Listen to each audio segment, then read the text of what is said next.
In the developed societies of the world, especially in Europe, you'll notice one thing immediately. Parents there do not sacrifice their entire lives for their children.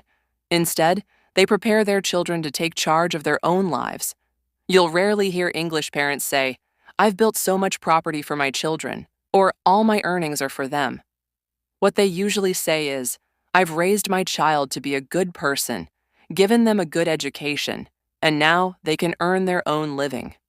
They make sure that by the time they reach old age, they don't have to depend on anyone financially, and that's exactly what transforms a society. When their children grow up, they don't become a burden on their parents. They build their own lives.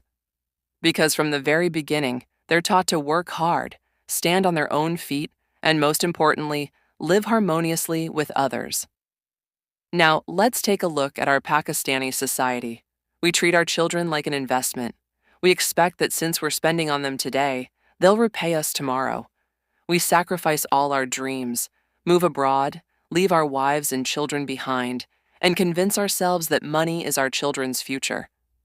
But we forget that children don't need money as much as they need their parents' presence, time, and guidance. Our tragedy is that we build properties, but we fail to build people. Our children grow up without proper education, without refined character, and with the belief that the sole purpose of life is to make money. That's why, in many cases, once they grow up, they start seeing their parents as a burden, because that emotional connection was never built in the first place. The real question is, do we want to give our children land and property, or character and humanity? The Western parents raise their children to be good human beings.